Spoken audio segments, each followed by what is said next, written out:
3, 2, 1. 네, 안녕하세요. 심플한 신앙의 원요한 목사입니다. 저번에 우리는 아브라함과 하나님 사이에서의 언약에 대한 이야기를 함께 살펴보았죠.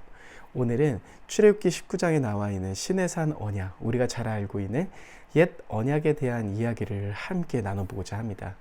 사실 우리는 예수 그리스도로 말미암아 새 언약된 백성으로 삶을 살아갑니다. 이전 옛 언약이 아닌 하나님의 새로운 언약의 백성으로 삶을 살아가죠. 그래서 이렇게 생각하실 수도 있습니다. 새 언약 백성인데 굳이 옛 언약에 대해서 알 필요가 있을까라는 의문을 가지시는 분들도 있을 겁니다. 근데 D.A. 카슨이라는 신학자는 이러한 이야기를 우리들에게 들려줍니다.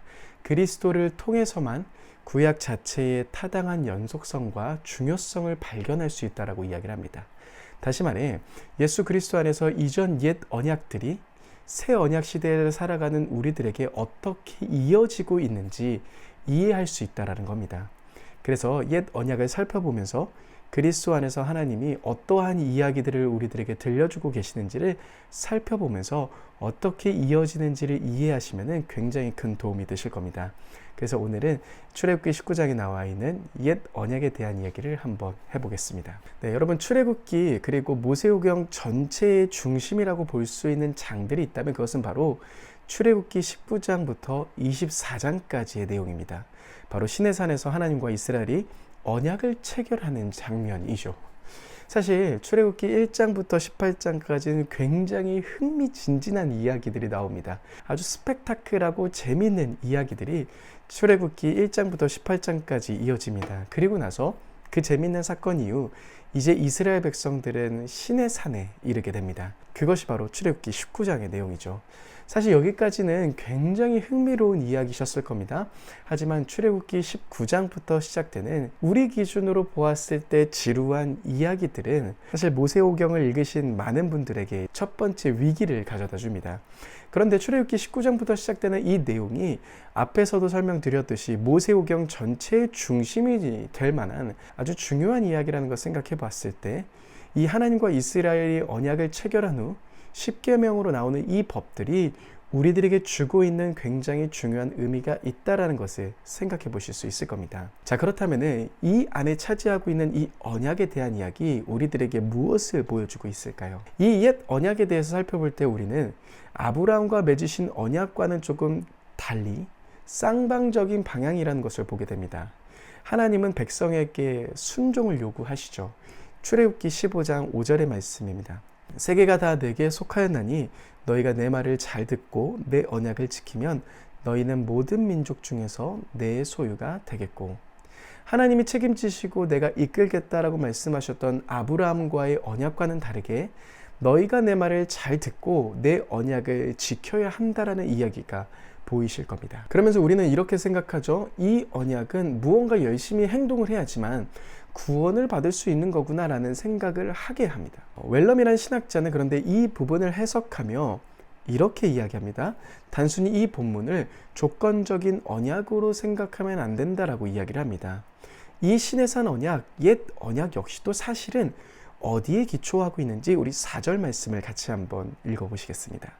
내가 애굽 사람에게 어떻게 행하였음과 내가 어떻게 독수리 날개로 너희를 업어 내게로 인도하였음을 너희가 보았느니라. 자, 하나님이 먼저 그들에게 이렇게 이야기를 하시죠. 내가 독수리 날개로 너희를 업어서 내게로 인도하였다. 이집트에서 종살이 하고 있었던 너희를 유월절 어린 양을 통해 또 홍해 바다를 건너게 하며 광야를 지나오게 하며 이곳까지 내가 너희를 인도하였다라고 말씀하고 계십니다. 다시 말해 그들이 어떠한 행동을 잘했기에 그들이 무언가 열심히 지켰기 때문인 걸까요?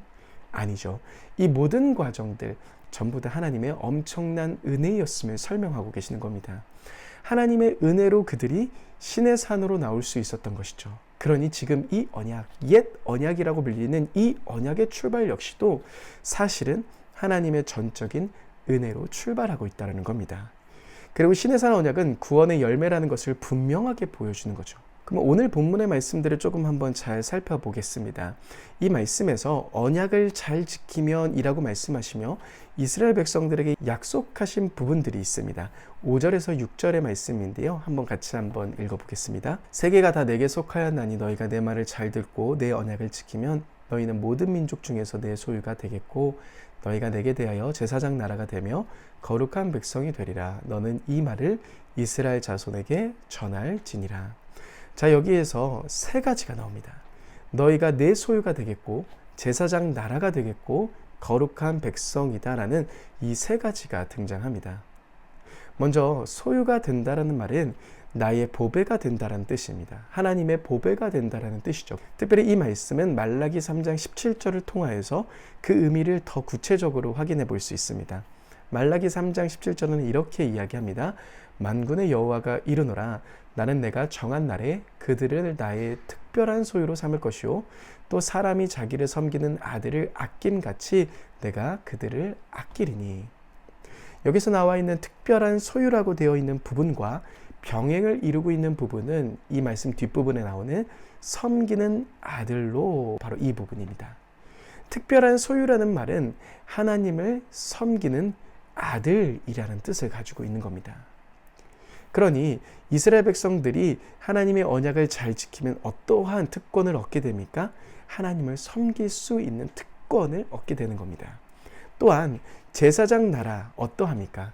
우리는 흔히 이 제사장 나라라고 했을 때 하나님과 다른 사람 사이를 중재하는 역할의 의미로서만 해석을 했습니다. 하지만 이 제사장 나라는 뒤에 있는 거룩한 백성과 연결했을 때 또 다른 이미지를 보여주고 있는데요. 사실 출애굽기 19장이 우리들에게 보여주고 있는 이미지도 이와 비슷합니다. 출애굽기 19장 22절은 이렇게 이야기합니다. 또 여호와께서 가까이 하는 제사장들에게 몸을 성결히 하게 하라. 나 여호와가 그들을 칠까노라. 여러분, 이 말씀에서 제사장이 등장합니다. 그런데 그 앞에 수식어가 어떻게 되어 있습니까? 여호와께 가까이 하는 제사장. 다시 말해 제사장이라는 신분은 1차적으로 하나님을 가까이 만나는 자들이란 뜻입니다. 그런데 이스라엘 백성들이 제사장 나라가 된다는 것, 그것은 어떤 의미입니까? 하나님과 사람 사이를 중재하는 역할을 먼저 이야기하는 것이 아닌 그들이 하나님을 가까이 만나는 나라가 되게 하시겠다는 약속입니다. 또한 거룩한 백성이라는 의미 역시도 같은 맥락에서 생각해 보실 수 있습니다.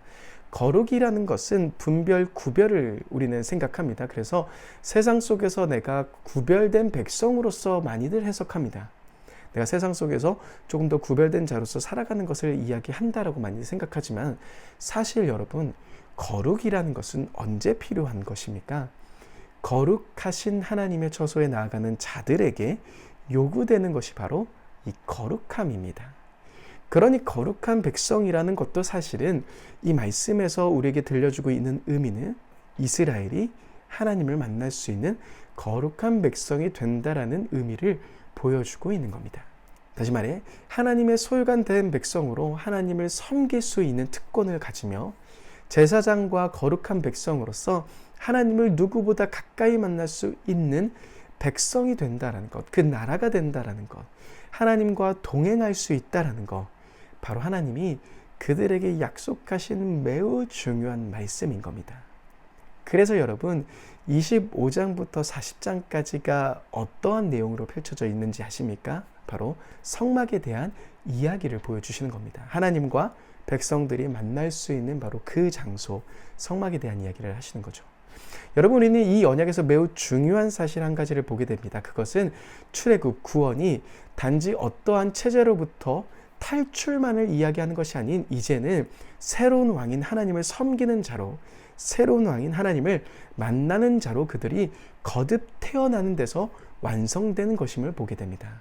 아브라함의 언약을 통하여서 우리는 전적인 하나님의 은혜를 경험했다면 이제 시내산의 언약을 통하여서 우리가 받게 되는 그 놀라운 신분, 하나님이 우리에게 말씀하시는 그 엄청난 특권의 삶이 무엇인지를 보게 되는 바로 그 시간이 되시는 겁니다. 여러분, 출애굽기 19장부터 24장까지의 내용들을 살펴보시면서 하나님의 소유가 된 백성으로서, 제사장 나라 된 백성으로서, 거룩한 백성으로서의 삶을 기억하시며 읽어보시며 또 그러한 삶을 살아가시는 저와 여러분들이 되셨으면 좋겠습니다. 3, 2, 1.